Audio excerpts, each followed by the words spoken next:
बिस्मिल्लाहिर्रहमानिर्रहीम रब्बिश रह ली सदरी वयस्सिर ली अमरी वाहलुल उक़दतम मिन लिसानी यफ़क़हू क़ौली। अस्सलाम वालेकुम प्यारे बच्चों, क्लास 9 के बच्चों, आज हम स्टार्ट करने जा रहे हैं unit number 3 sets and relations. ठीक है, तो एग्जांपल्स करेंगे, इसकी 10 एग्जांपल्स हैं और इसको करने के बाद हम एक्सरसाइज की तरफ मूव करेंगे और वो हमारे लिए इंतहाई फिर आसान हो जाएगी। जी, तो करने से पहले आपसे सिर्फ ये गुजारिश है कि आप सब्सक्राइब कर लें। सब्सक्राइब करने से आपका तो कुछ भी नहीं जाएगा, आपके लिए जस्ट एक क्लिक है, लेकिन हमारे लिए it means a lot, it's a great appreciation, motivation है हमारे लिए आगे बढ़ने के लिए, मज़ीद वीडियोस बनाने के लिए बहुत फ़ायदेमंद है हमारे लिए। ठीक है, तो ये अप्रिसिएशन है, ये एक मोटिवेशन है। तो बहुत से बच्चे सोचेंगे कि टीचर की जो है वो मोनेटाइज़ करने के लिए कर रही हैं, तो मोनेटाइज़ करना बहुत आसान नहीं है। वो after 1000 subscribers, after reaching watch hours जो है वो मोनेटाइज़ होता है। अभी तक के लिए अगर आप सब्सक्राइब करेंगे तो सिर्फ इतना सा फ़ायदा हमें होने वाला है कि हमें अप्रिसिएशन मिलेगी और हम आपके लिए मज़ीद अच्छी अच्छी वीडियोज़ लाने के काबिल रहेंगे। तो वीडियो अगर अच्छी लगी है, इन्फॉर्मेटिव लग रही है, कॉन्सेप्चुअल लग रही है, कॉन्सेप्ट्स क्लियर हो रहे हैं, तो please like, share and subscribe, and do not forget to comment in under the video. Okay, so let's begin with example number 2. Example number 1 is so simple, so I'm not discussing that. Example number 2 हमारे पास है write in set builder form. आपने set builder form में इन सारे questions को लिखना है, 4 parts हैं, ठीक है। तो पार्ट नंबर जो 1 है उसमें है b equals to set of prime numbers less than 17। मतलब आपने एक ऐसा सेट बनाना है सेट बिल्डर फॉर्म में, उसमें कुछ सिंबल्स होते हैं, वो मैं आपको बताती हूँ कि उसमें प्राइम नंबर्स हों। प्राइम नंबर्स आपको पता है वो तमाम नंबर्स जो किसी भी टेबल में नहीं आते अपने टेबल के अलावा, जैसे कि 2 हो गया, ठीक है, 2 सिर्फ अपने टेबल में आता है, देन 3, देन 5, देन 7। कुछ बच्चे 9 को भी प्राइम कंसिडर कर देते हैं, but 9 is not a prime number, it's an odd number because it comes in the table of 3 and it also comes in the table of 9। So it is not a prime number. जो सिर्फ अपने table में आते हैं वो prime numbers होते हैं। तो 9 को हम स्किप कर देते हैं प्राइम नंबर्स में से, फिर 11 और इस तरह से चलते रहें तो हमारे पास प्राइम नंबर्स का सेट बनता जाता है। तो यहाँ पर हम इसे सेट बिल्डर फॉर्म में लिखेंगे और यहाँ पर एक और गौरतलब बात यह है कि 17 से छोटे प्राइम नंबर्स, ठीक है। तो सेट बिल्डर फॉर्म में लिखने का तरीका क्या है? सबसे पहले आप लिखें b, जो कि यहाँ पे लिखा है, फिर आप ये कर्ली ब्रैकेट्स लगाएं, ठीक है। फिर आपने इसमें सेट बिल्डर फॉर्म में हमेशा x सपोज करना है, ठीक है, कहीं पर भी हो x, और ये होता है सच दैट का साइन। x है हमारे पास कोई element such that x belongs to, ये वाला जो सिंबल होता है ये बिलोंग्स टू होता है।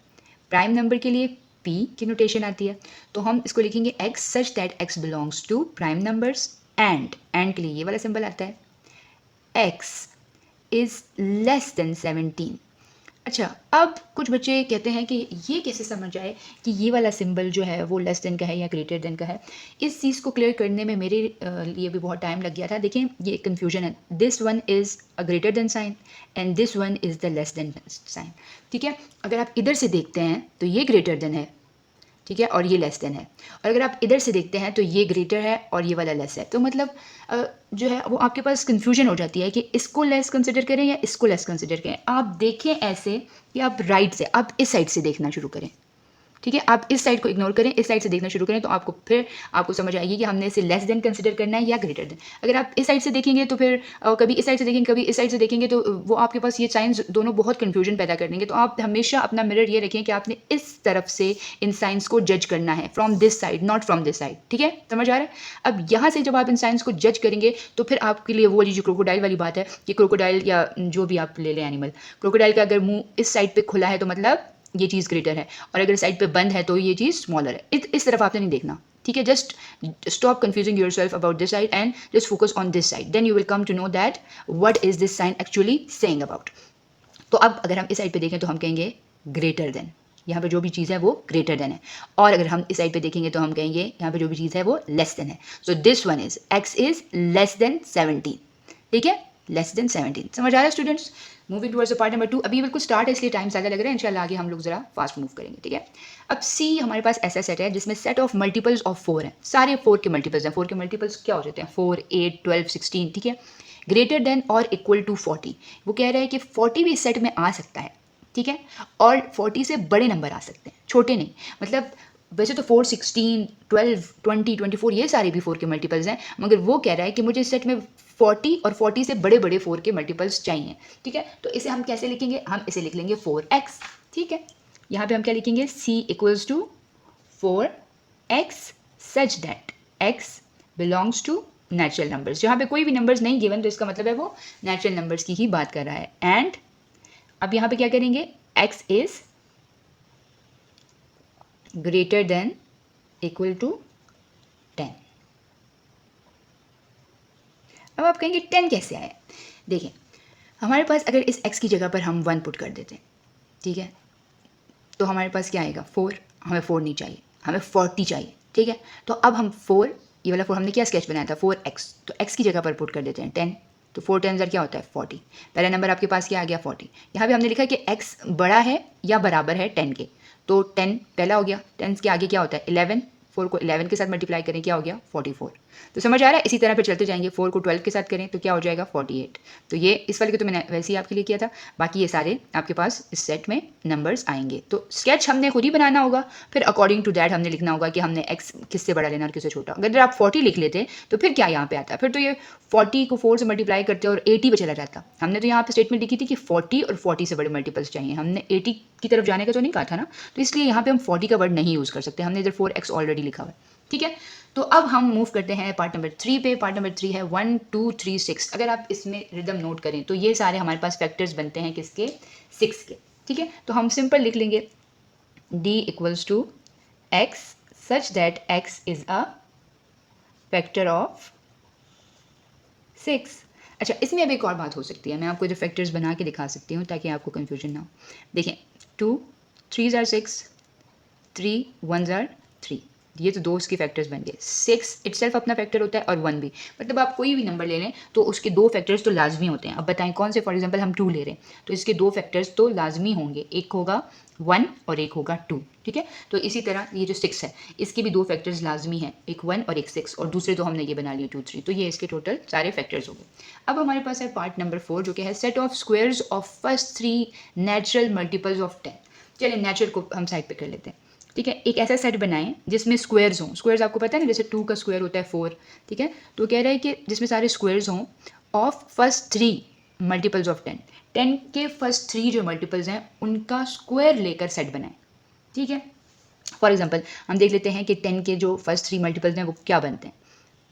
पहला मल्टीपल 10 का क्या बनेगा 1, इसमें मल्टीप्लाई करें तो 10 ही बनता है। फिर दूसरा मल्टीपल क्या होता है 20, और तीसरा मल्टीपल क्या होता है 30, ठीक है। मल्टीपल्स ना, मतलब मल्टीप्लाई करने से जो रिजल्ट आते हैं वो। अच्छा ये तो आगे 10 के मल्टीपल्स, वो कह रहा है स्क्वायर्स ऑफ मल्टीपल्स ऑफ 10। मैंने फर्स्ट 3 को इसलिए हटा दिया क्योंकि फर्स्ट 3 मैंने ऑलरेडी कर लिया खुद ही ना, फर्स्ट 3 वाली चीज़ मैंने अप्लाई कर दिया, इसलिए अब मैं सिर्फ ये देख रही हूँ कि स्क्वायर्स ऑफ मल्टीपल्स ऑफ 10, ठीक है। तो मतलब इन सब का स्क्वायर, इसका भी स्क्वायर, इसका भी स्क्वायर, इसका भी स्क्वायर, या हम यूँ लिख सकते हैं इसको, इसका स्क्वायर, इसका स्क्वायर और इसका स्क्वायर, ठीक है। अब बिल्डर नोटेशन में कैसे लिखेंगे, e इक्वल्स टू 10, कौन सी चीज़ चेंज हो रही है, ये वेव देखें ना, तो हम इसको क्या कर लेंगे x और होल स्क्वायर, ठीक है। समझ आ गया ना कि मैंने इसको कैसे किया। अच्छा जी, ये हो गया सच दैट। अब कह रहे हैं कि x जो है वो कहाँ से बिलोंग करता है, नेचुरल नंबर से। कैसे पता लगा, यहाँ पे लिखा हुआ था। एंड x जो है हमने खुद से ले तो लिया है, अब हम x को डिफाइन करेंगे कि x कहाँ से लेकर कहाँ तक है। x 1 से लेकर 3 तक है, ठीक है। तो इस तरीके से ये हमारे पास सेट कंप्लीट हो गया। अब हम चलते हैं क्वेश्चन नंबर 3 की तरफ और उसमें देखते हैं कि हमारे पास क्या है। क्वेश्चन नंबर 3 में जो हमारे पास पहला पार्ट है उसमें लिखा हुआ है द सेट जी। जी हमारे पास एक सेट है और उसे हमने डिस्क्रिप्टिव फॉर्म में लिखना है। डिस्क्रिप्टिव फॉर्म कौन सी होती है, जिसमें हम लाइंस में, सेंटेंसेज में किसी भी सेट को डिस्क्राइब करते हैं, तो उसे कहते हैं डिस्क्रिप्टिव फॉर्म। यहाँ पर है 15x such that x belongs to integers. x किससे बिलोंग कर रहा है, इंटीजर नंबर से। And x is greater than equal to 1, ठीक है। x जो है वो 1 है या तो 1 से बड़ा नंबर है, 2 3 4 5 6, ठीक है। तो इसका मतलब ये हुआ कि अगर x की जगह पे हम 1 पुट करते हैं तो हमारा आंसर क्या आएगा 15, यहाँ पे कर लेते हैं। अगर हम x की जगह पे 2 पुट करते हैं तो हमारा आंसर क्या आएगा 30। इसी तरह अगर हम x की जगह पे 3 पुट करते हैं तो आंसर क्या आएगा 45, और इसी तरह हमारे पास 15 के मल्टीपल्स हमें मिलते जाएंगे। तो हम इसे कैसे लिखेंगे डिस्क्रिप्टिव फॉर्म में, g equals to the set of integral multiples of 15 greater than or equal to 15, ठीक है। अब हमने इसे इस तरह से डिफाइन कर लिया कि सेट ऑफ इंटीजर्स है, ठीक है, क्योंकि यहाँ पे लिखा हुआ था इंटीजर्स, इसलिए मैंने लिख लिया set of integral multiples of 15। और कहाँ से शुरू हो रहा है, 1 से, यहाँ पे x शुरू हो रहा है ना, तो आंसर कहाँ से शुरू हो रहा है, 15 से। तो ग्रेटर देन और इक्वल टू 15, या तो 15 से ग्रेटर हो या तो 15 के बराबर। ठीक है स्टूडेंट्स, अब नेक्स्ट हमारे पास है h equals to y such that y belongs to whole numbers. Whole numbers कौन से नंबर्स होते हैं, जो कि 0 से स्टार्ट होते हैं। And y cube minus 1 equals to 7। तो वो हमें बता रहा है कि ये हमारे पास एक एक्सप्रेशन गिवन है और टेबुलर फॉर्म में से लिखे। टेबुलर फॉर्म वो नॉर्मल फॉर्म में होती है जिसमें सेट के अंदर सारे नंबर्स लिखे हुए होते हैं, ठीक है। अब जैसे हम यहाँ पर y cube minus 1 equals to 7 इसको सॉल्व करते हैं पहले। ये हमारे पास क्या हो जाएगा, 7 माइनस 1 अंदर चला जाएगा तो प्लस 1 हो जाएगा, ये हो जाएगा 8। अब यहाँ पे भी क्यूब है तो हम यहाँ पर भी क्यूब लाना चाह रहे हैं, तो 2 पावर 3 जो होता है वो 8 हमें देता है, क्योंकि 2 को जब हम 3 दफ़ा मल्टीप्लाई करते हैं तो 8 आ जाता है ना। देखिए करें ज़रा इसको मल्टीप्लाई, 2 2 ज़ार 4, 4 2 ज़ार 8, तो ये हो गया। अब दोनों साइड पे हमारे पास क्या है, क्यूब, तो हम दोनों साइड पे क्यूब रूट अप्लाई करेंगे और ये कट जाएगा, तो हमारे पास क्या रह जाएगा, y इक्वल्स टू 2। तो यहाँ पर हमारे पास h इक्वल्स टू सेट में क्या आ जाएगा, 2। सही हो गया स्टूडेंट्स। अब मूव करते हैं नेक्स्ट पार्ट की तरफ। जी, पार्ट नंबर 3 है i equals to x such that x belongs to whole numbers and ऐसा नंबर हमें चाहिए, ऐसा होल नंबर हमें चाहिए। इसके लिए कंडीशन देखें, -3 बड़ा हो, ऐसा नंबर जिससे -3 बड़ा हो, तो हम ले लेते हैं -2 फर्ज करें। फिर वो यहाँ पे ये भी कह रहा है कि -5 उससे छोटा होना चाहिए, उस नंबर से, मतलब वो नंबर जो है -5 से क्या हो, बड़ा हो। तो यहाँ पर हमारे पास कैसा नंबर आएगा, जो कि -3 से तो छोटा हो लेकिन -5 से बड़ा हो। तो ये हमारे पास क्या है, -2 ऐसा नंबर है जो -5 से क्या है, बड़ा है, और -3 से क्या है, छोटा है।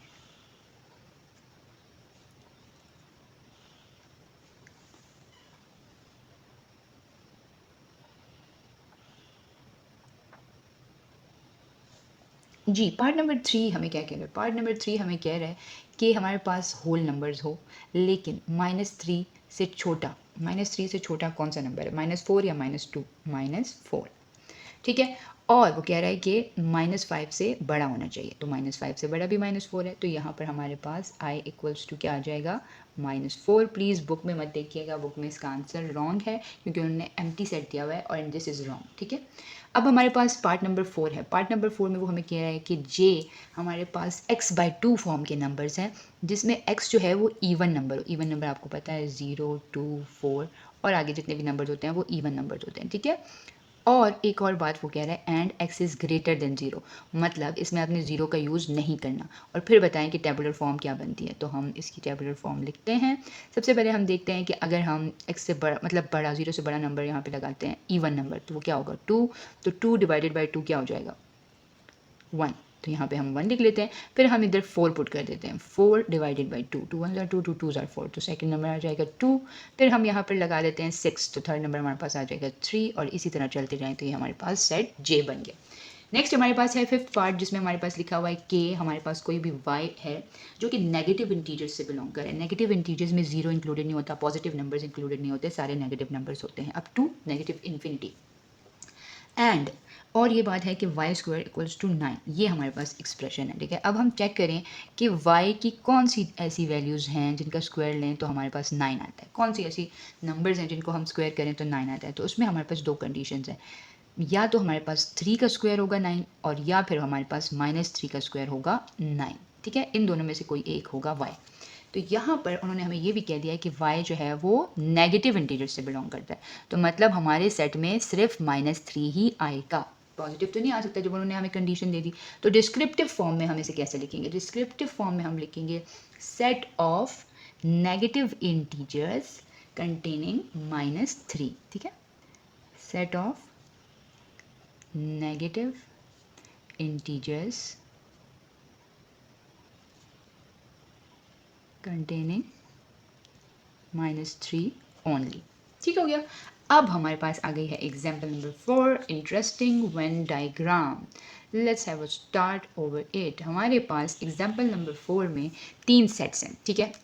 और इन तीनों सेट्स को हमने क्या करना है, हमने वेन डायग्राम से रिप्रेजेंट करना है। ए जो है वो 0 1 2 3 4 है, बी 3 4 5 6 है और सी जो है वो 6 7 8 9 है। सबसे पहले जो चेक करने वाली चीज़ है वो ये है कि हम चेक करें कि इसमें कुछ कॉमन है या नहीं। सबसे पहले देखते हैं कि अगर हम फॉर एग्जांपल ये हमारे पास है वेन डायग्राम के सर्कल्स, ये हम ले लेते हैं सेट ए, इसको कंसिडर कर देते हैं बी और इसको सी।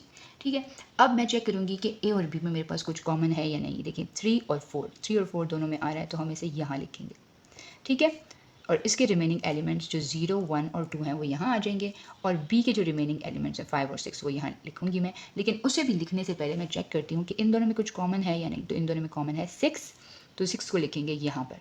तो इसमें अब क्या रह गया, 3 4 तो इसका यहाँ चला गया, 6 इसका यहाँ आ गया और 5 यहाँ। इसमें से भी 6 है चला गया, 7 8 और 9। ठीक है, तो ये इसकी हो गई वेन डायग्राम प्रेजेंटेशन। ठीक है, नेक्स्ट क्वेश्चन करते हैं स्टूडेंट्स। एग्जाम्पल नंबर 5 हमारे पास है, if A equals to this, B equals to C equals to this, find A union B intersection C and A intersection B union C through Venn diagram. आपने इसको find out करना है। सबसे पहले हम ये चेक करते हैं कि इसमें हमारे पास क्या क्या चीज़ें कॉमन हैं। अगर हम देखें इन दोनों सेट्स को तो अगेन 3 4 हमारे पास कॉमन आ रहा है और इसमें 3 4 नहीं है। इसके साथ क्या कॉमन है, 6 कॉमन है और इसका ए के साथ कुछ कॉमन है नहीं, इसका एक साथ कुछ भी कॉमन नहीं है। इसलिए हमने ये डायग्राम इस तरीके से बनाई है, ओवरलैप, ए बी को ओवरलैप कर रहा है और सी बी को ओवरलैप कर रहा है, लेकिन सी का ए के साथ कोई रिलेशन नहीं है क्योंकि उसमें कुछ कॉमन नहीं है। ठीक है, तो ओवरलैपिंग डायग्राम अगर सी का ए के साथ कुछ कॉमन नहीं होता तो इस तरीके से हम लोग बनाते हैं डायग्राम। ठीक है, ओवरलैप किसे कहते हैं, लैप करना दूसरे के ऊपर, मतलब एक के ऊपर दूसरे का भी सर्कल आ रहा है, दूसरे सर्कल का भी कुछ हिस्सा आ रहा है। ठीक है, इस तरह से, तो ये ओवरलैपिंग डायग्राम। तो अब हम इसको करते हैं स्टेप बाय स्टेप। पहले हम देखते हैं बी इंटरसेक्शन सी। पहले हम ये देखते हैं कि हमारे ए बी और सी के सेट के एलिमेंट्स कहाँ आएंगे। 3 4 ए और बी में कॉमन है, 3 4 यहाँ आएगा, 0 1 2 इसका यहाँ पे आएगा और इसका 6 जो है वो यहाँ आएगा क्योंकि दोनों में कॉमन है, 5 यहाँ आएगा और 7 8 9 यहाँ आएगा। ये तो हमने अब इसकी नंबरिंग कर ली। ठीक है, इसकी भी कर लेती हूँ। ए बी हमारे पास 5 देन 6 और सी हमारे पास 7 8 और 9। ठीक हो गया, अब ये हो गया। अब हमने क्या करना है जी, अब हम लोगों ने इसके अकॉर्डिंगली मूव करना है। B intersection C, B intersection C में हमारे पास ये वाला पोर्शन है। ठीक हो गया, और हमारे पास क्या है, A union B intersection C. A जो है वो ये पूरा सर्कल बनता है ना, तो हम इस पूरे को क्या कर लेते हैं, कलर कर लेते हैं।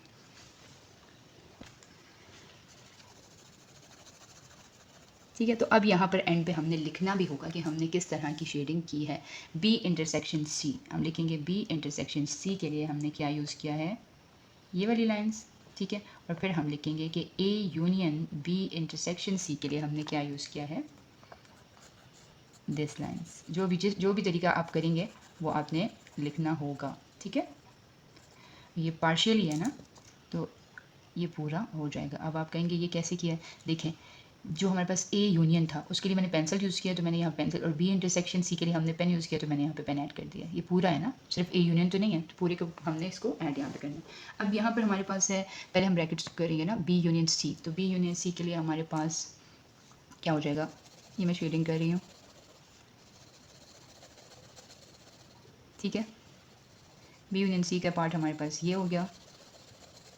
और बताएं, ए इंटरसेक्शन, ए के साथ इंटरसेक्शन अगर हम लें बी यूनियन सी का, तो हमारे पास क्या चीज़ बनती है, हमारे पास ये बनता है।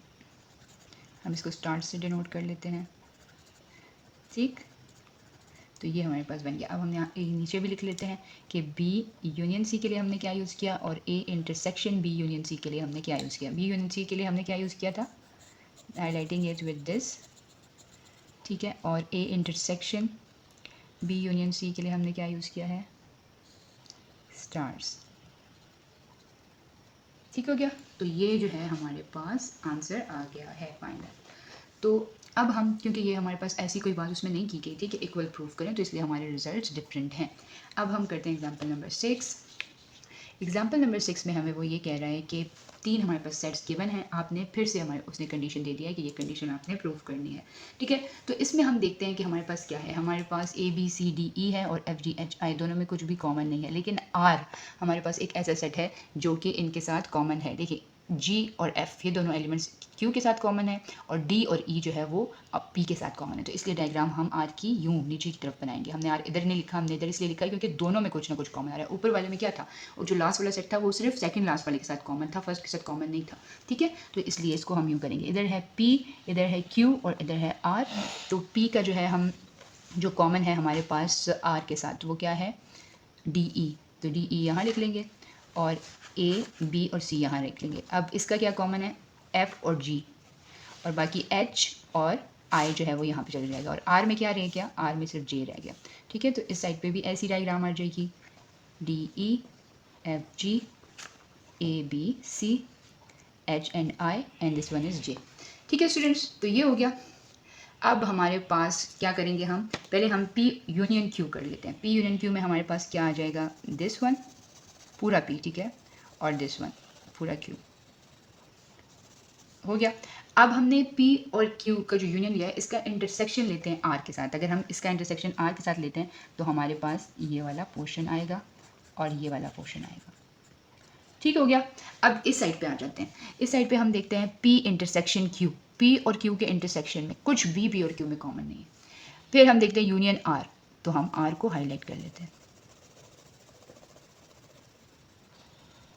ठीक है स्टूडेंट्स, तो अब हम एंड में भी लिख लेते हैं कि हमारे पास P यूनियन Q में क्या था, P यूनियन Q हमारे पास क्या है जी, हमने उसे कैसे हाईलाइट किया है, ये वाली लाइन्स हम लोगों ने यूज़ की हैं। ठीक है, और फिर नेक्स्ट हमारे पास है P union Q intersection R। तो इसमें हम क्या करेंगे, इसमें हम लाइंस ले लेंगे ये वाली। ठीक है, अब इस साइड पे भी हमारे पास पहले P इंटरसेक्शन Q था। P इंटरसेक्शन Q में हमारे पास कुछ भी नहीं था कॉमन, और फिर है P intersection Q union R। तो इसमें हम ले लेंगे जो हमने हाईलाइट किया था, वो हमने कुछ इस तरह ब्लरी ब्लरी सा किया था ना, सही है, इसका भी ब्लरी ब्लरी सा था, लाइंस बन गई हैं। ठीक है, तो ये हमारे पास हो गई रिप्रेजेंटेशन।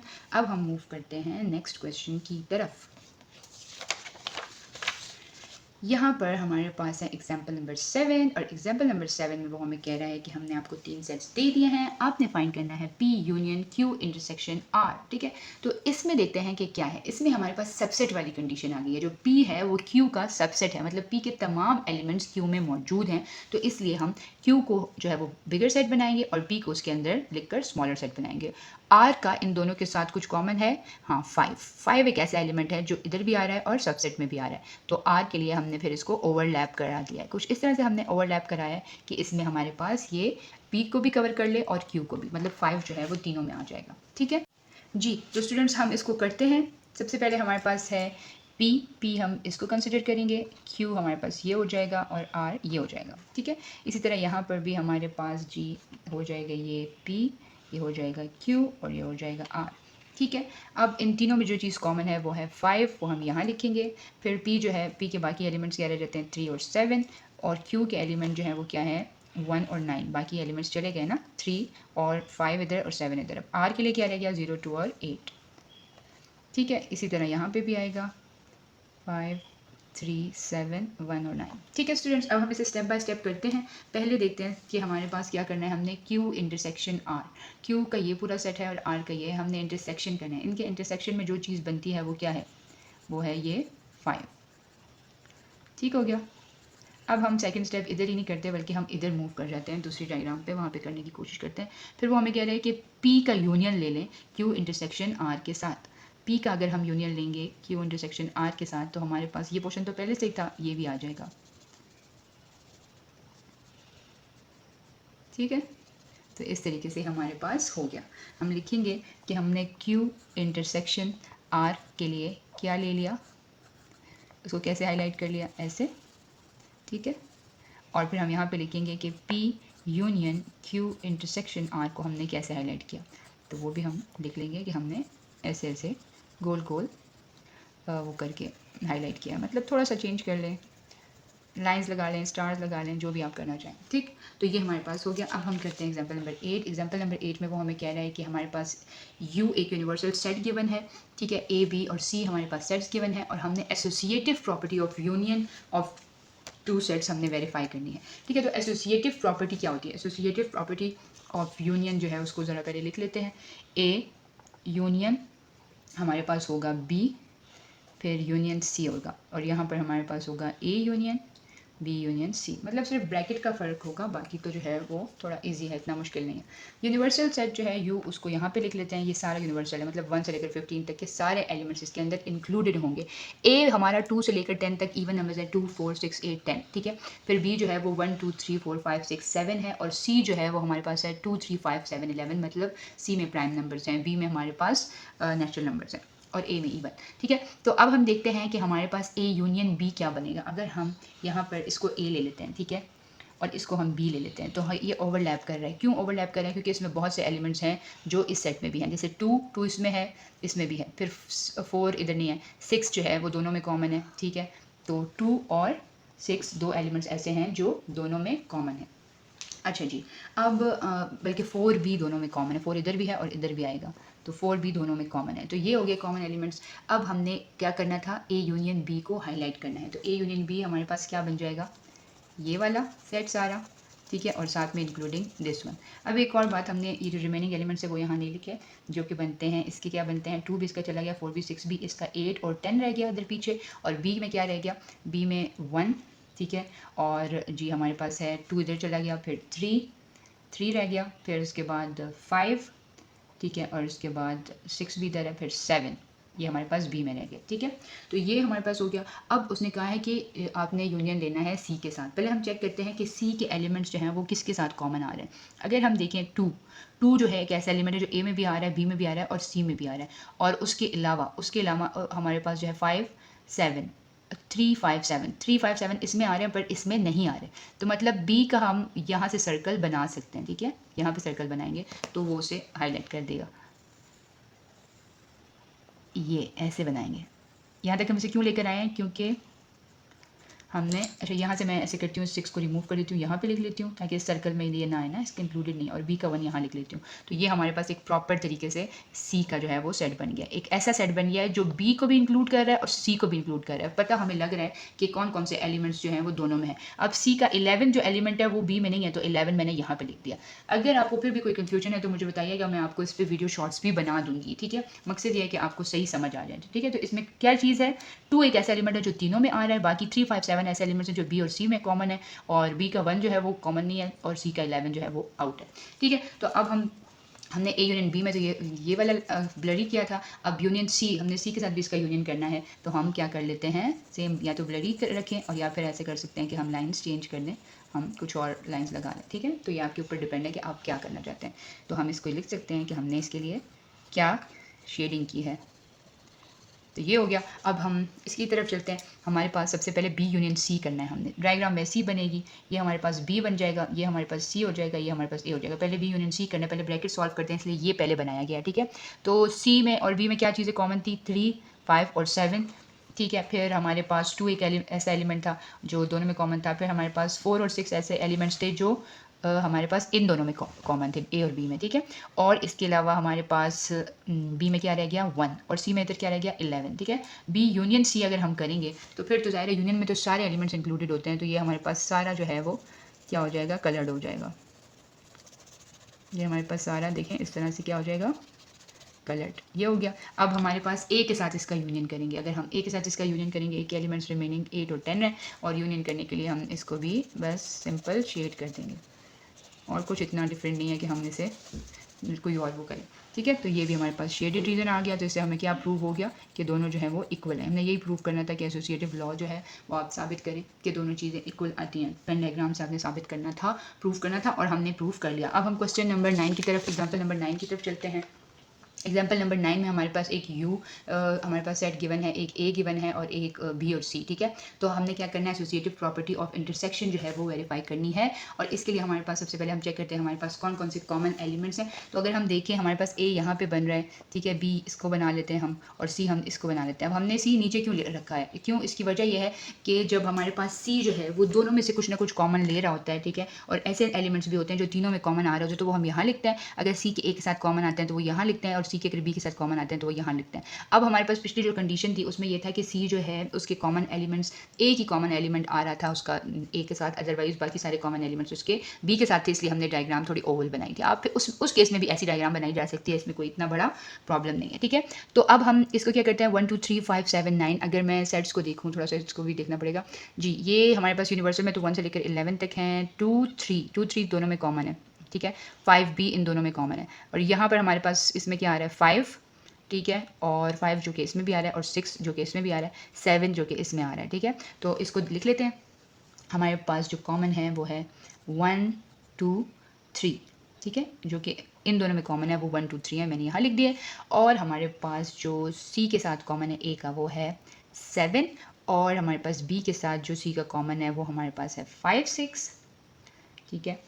तो ये लिख लेते हैं, और हमारे पास 7 लिख लिया हमने, और हमारे पास कोई ऐसा एलिमेंट जो तीनों में आ रहा है 5 5 और 5, तो यहाँ से 5 को रिमूव कर लेते हैं और यहाँ लिख लेते हैं, ठीक है। और ए के रिमेनिंग एलिमेंट्स क्या है 7 और 9, क्योंकि 1 2 3 यहाँ चले गए, 5 यहाँ आ गया, तो रिमेनिंग एलिमेंट क्या आ गया 7 और 9। इसमें रिमेनिंग एलिमेंट क्या है 1 2 3, तो इसका यहाँ है 4 लिख लेते हैं यहाँ पे, 5 तो इधर आ गया और 6 इधर चला गया, ठीक है, तो 4 रह गया इसके पास। और इसके पास 5 6 7 ये रहा, और 8 जो है वो सी में रह जाएगा, ठीक है। और यूनिवर्सल जो सेट है टोटल उसमें हमारे पास 11 तक एलिमेंट्स हैं, तो 1 2 3 4 5 6 7 8 9 और 10 जो है वो बाहर आ जाएगा, ठीक है, और 11 जो है वो भी बाहर आ जाएगा। अच्छा, यहाँ पे 7 जो है ये भी नहीं रहेगा क्योंकि ये कॉमन आ चुका है ना इसके साथ, इधर यू लिख लेंगे यूनिवर्सल के लिए, ठीक है स्टूडेंट्स। तो यूँ कर लिया हमने। अब हम चलते हैं step by step, A intersection B पहले करना है, क्योंकि एसोसिएटिव प्रॉपर्टी होती है ना, लेफ्ट हैंड साइड पहले वेरीफाई करते हैं, तो उसके लिए ए इंटरसेक्शन बी देखते हैं कि हमारे पास क्या है। ए इंटरसेक्शन बी हमारे पास ये पूरा पोर्शन बनता है, ठीक है। हम यहाँ पे लिख लेते हैं कि हमने इसको शेड किया है, ठीक है। और फिर ए इंटरसेक्शन बी का अगर हम इंटरसेक्शन सी के साथ लें, मतलब ये जो एरिया हमारे पास कॉमन आ रहा है, अगर इसका हम सी के साथ देखें कि सी के साथ इसका क्या चीज़ कॉमन बन रही है, तो जाहिर है वो ये वाला एरिया बन रहा है। तो इसके लिए भी हम लिख लेते हैं कि हमने इसके लिए लाइन्स यूज़ किया, ठीक है स्टूडेंट्स। अब राइट हैंड साइड पर चलते हैं, वही वाली चीज़ें मैं इधर भी लिख लेती हूँ, जो कॉमन थी जो अनकॉमन थी। क्या कॉमन था 1 2 3, ए बी में ये कॉमन था, ए और सी में क्या कॉमन था 7, और बी और सी में क्या कॉमन था 6, रिमेनिंग एलिमेंट इसका 4 था और इसका 8, ये तो लिख लिया। अब हम क्या करते हैं जी, अब हमने करना है बी इंटरसेक्शन सी पहले सॉल्व करना है, ब्रैकेट पहले सॉल्व करनी है। बी इंटरसेक्शन सी में हमारे पास ये वाला सारा पोर्शन आएगा, ठीक है, ये वाला बी आएगा ये सारा, ठीक है, ये भी बी का पार्ट है ना, ये हो गया। अब ए के साथ इंटरसेक्शन ले लें, बी इंटरसेक्शन सी का। ए का वो कौन सा पोर्शन है जो इन दोनों का भी है, तो वो यही वाला बन रहा है, दिस वन, ठीक है। तो हम लिख लेते हैं कि इसको हमने पहले क्या किया शेड, और फिर हमने क्या किया लाइंस लगा ली, ठीक है। तो आप पेन डायग्राम को देख के आप ये जज कर सकते हैं कि जो फाइनल पोर्शन था वो इधर से भी 5 है और इधर से भी 5 है, तो प्रूव हो गया। एग्जांपल नंबर 10 करते हैं, जो कि लास्ट एग्जांपल है इस एक्सरसाइज की। इसको थोड़ा सा ध्यान से करते हैं क्योंकि इसमें सेट बिल्डर नोटेशंस की बने जी। तो एग्जांपल नंबर 10 हमें ये कह रही है कि आपके पास 4 सेट्स हैं, एक यूनिवर्सल सेट और 3 जो है वो ABC हैं, और आपने जी ये वाली चीज़ें वेरीफाई करनी है। पहले देख लेते हैं इन सेट्स को, किसे हम कैसे लिख सकते हैं, यू को हम कैसे लिख सकते हैं, x is less than equal to 12, ठीक है, मतलब 0 से स्टार्ट करेंगे क्योंकि होल नंबर 0 1 2 3 4 5 6 7 8 9 10 11 और 12, ये यूनिवर्सल सेट हो गया। अब हमारे पास जो ए है वो कौन सा सेट है, उसमें ना एक्स नंबर्स हैं जो छोटे हों 4 से या फिर 4 इटसेल्फ, और स्टार्ट कहाँ से हो रहा है 0 से, 0 1 2 3 4, ठीक है। बी जो है हमारे पास कैसे सेट है, बी हमारे पास नेचुरल नंबर्स हैं, यानी कि 1 से स्टार्ट होने वाले नंबर्स हैं, मगर उसके लिए कंडीशन ये है कि 3 is less than equal to y, मतलब 3 से स्टार्ट कर लें और 7 पे एंड कर लें, 3 4 5 6 7, ठीक है। ये वाली जो लाइन होती है ना इक्वालिटीज़ का मतलब होता है ये वाली चीज़ इंक्लूडेड है। सी देख लेते हैं, सी हमारे पास जो है वो कैसा सेट है, सी हमारे पास एक ऐसा सेट है जिसमें हमारे पास अगेन नेचुरल नंबर्स हैं और वो भी जो है क्या हैं 3 से स्टार्ट होकर 7 तक पहुंचते हैं, ठीक है। 3 4 5 6 7 जी स्टूडेंट्स, तो आपके पास ये जो सी वाला सेट है इसमें क्वेश्चन में मिस्टेक है, बुक में भी देखिए यहाँ पर 6 आएगा और यहाँ पर क्या आएगा 9, ठीक है। तो ये आपके पास सेट बनेगा C इक्वल्स टू 6 7 8 9, ठीक है, 9 तक का ये हमारे पास सेट बनेगा और हमने अब ये प्रूव करना है। तो let's have a start over it. सबसे पहले हम देखते हैं कि हमारे पास A union B intersection C, और यहाँ पर हम करेंगे A union B and then intersection A union C. ये डिस्ट्रीब्यूटिव लॉ है, इसे हमने सॉर्ट आउट करना है और मैं कोशिश मेरी है कि आपको सेट्स भी दिखा दूँ। ठीक है, तो चलें जी, अब हम करते हैं, इसको हम ले लेते हैं ए, बिस्मिल्लाह करें, इसको ले लेते हैं बी और इसको ले लेते हैं सी, और ये हमारे पास यूनिवर्सल है। दोनों साइड पर लिखते जाते हैं। ठीक है जी, अब ए जो है हमारे पास 0 1 2 3 4 है, बी जो है वो 3 4 5 6 7 है, मतलब 3 और 4 दोनों में कॉमन है। फिर सी जो है वो 6 7 8 9 है। सी और बी में क्या कॉमन है? 6 7, और सी का ए के साथ कुछ भी कॉमन नहीं है। ठीक है, तो बी जो है एक ऐसा सेट है जो ए के साथ भी कॉमन दे रहा है और सी के साथ भी, इसलिए डायग्राम इस तरह से बनी है। ठीक है, नीचे नहीं बना सी। तो जो कॉमन एलिमेंट्स हैं वो यहाँ आ जाएंगे, दोनों साथ साथ कर रही हूँ, और हमारे पास इसके 6 और 7 ये भी यहाँ आ जाएंगे। इसमें 8 और 9 बच जाएगा, और इसमें क्या बच जाएगा? 3 और 4 गया, इसका 6 और 7 भी गया, तो इसमें 5 बच जाएगा, और ए में क्या बच जाएगा? 0 1 और 2। ठीक है, 0 1 और 2 बच जाएगा, इधर 5 बच जाएगा, इधर 8 और 9। अब कर लेते हैं नीचे देख के B intersection C. B intersection C में हमारे पास ये वाला पोर्शन बचेगा। ठीक है, और अब हम इसका ले रहे हैं यूनियन, नहीं, इसका इंटरसेक्शन ले रहे हैं ए के साथ, नहीं बल्कि ये हमारे पास यूनियन होना चाहिए था। डिस्ट्रीब्यूटिव लॉ है ना, तो यूनियन ओवर इंटरसेक्शन होगा। तो यूनियन अगर हम इसका लें भी इंटरसेक्शन सी के साथ, तो ए का पूरा पोर्शन आ जाएगा, सारा ए, ये सारा। ठीक है, ये सारा हमारे पास आ जाएगा। इसके बाद हमने क्या करना है जी? अब हमने जाना है इस तरफ, A union B. A union B हमारे पास ये सारा पोर्शन बनता है, बी का सारा पोर्शन। ठीक है, और ए का भी सारा पोर्शन, ये ए यूनियन बी बनता है। और ए यूनियन सी, ए का सारा पोर्शन अगर हम कंसिडर करें, ठीक है, इसको मैं लाइंस से कर लेती हूँ। ठीक है, ए यूनियन सी के लिए। ठीक है, अब ये हो गया। अब हमने इंटरसेक्शन लेना है इन लाइंस वाले पोर्शन का और नीचे वाले पोर्शन के साथ। तो हमारे पास इंटरसेक्शन में क्या आ जाएगा? इंटरसेक्शन में देखिए, ये नीचे से ये वाला था ना, ऊपर से लाइंस है और नीचे से ये ब्लरी ब्लरी सा था। अब हमने चेक करना है कि कॉमन क्या आ रहा है, कौन सी चीज़ है जो दोनों में कॉमन आ रही है। तो कॉमन हमारे पास एक तो ये वाला सेक्शन आ रहा है, ठीक है, और एक हमारे पास कॉमन क्या आ रहा है? ये वाला सेक्शन। तो आप यहाँ पे भी देख सकते हैं कि यहाँ पर भी कॉमन यही वाली दो चीज़ें हैं।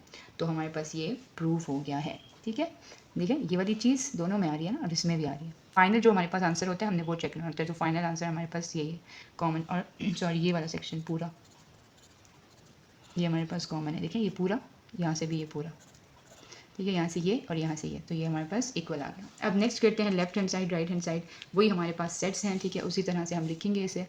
मैं ऊपर से देख के लिख लेती हूँ, ए बी और सी, ए बी सी हमारे पास कॉमन 3 4, फिर 6 7 8 9, this is 5, this is 0 1 2, and this is again 3 4, this is 5, this is 6 7 8 9। Writing को इग्नोर कीजिएगा। ओके, ये हमारे पास यूनिवर्सल यू है, और यू का सेट उसने कहा था 12 तक है। तो हमारे पास कौन से एलिमेंट्स नहीं यूज़ हो रहे? 9 के बाद जो हमारे पास हैं 10 11 और 12, वो हमारे पास यूज़ नहीं हुए, तो वो हम बाहर लिख लेते हैं। और अब हम करते हैं, क्या करना है हमने? A intersection B union C, A intersection B union C करते हैं हम। तो हमारे पास पहले बी यूनियन सी हमने करना है, तो बी का पूरा सर्कल आ जाएगा इसमें, और सी का भी पूरा सर्कल हमारे पास आ जाएगा। ठीक है स्टूडेंट्स, अब ए के साथ इसका इंटरसेक्शन ले लेते हैं। अगर हम इसका बी का ए के साथ इंटरसेक्शन लेते हैं, बी यूनियन सी का, तो इसमें सिर्फ ये वाले एलिमेंट्स कॉमन आएंगे। ठीक है, सिर्फ ये वाले एलिमेंट्स, क्योंकि ए के साथ इंटरसेक्शन है ना, तो ए तो यहाँ तक नहीं पहुँच रहा। अब हमारे पास इस साइड पे क्या होगा? देखिए पहले इसको, A intersection B union A intersection C, हमने ये फाइंड आउट करना है। तो ए इंटरसेक्शन बी में हमारे पास क्या आएगा? ये वाला पोर्शन। ठीक है, और ए इंटरसेक्शन सी में हमारे पास क्या आ रहा है? ए इंटरसेक्शन सी में हमारे पास कुछ भी नहीं आ रहा। और अब हमने इसका ए इंटरसेक्शन बी का अगर हमने करना है ए इंटरसेक्शन सी के साथ यूनियन, तो यूनियन में भी यही वाला पोर्शन आएगा ना, और तो कुछ बचा ही नहीं है।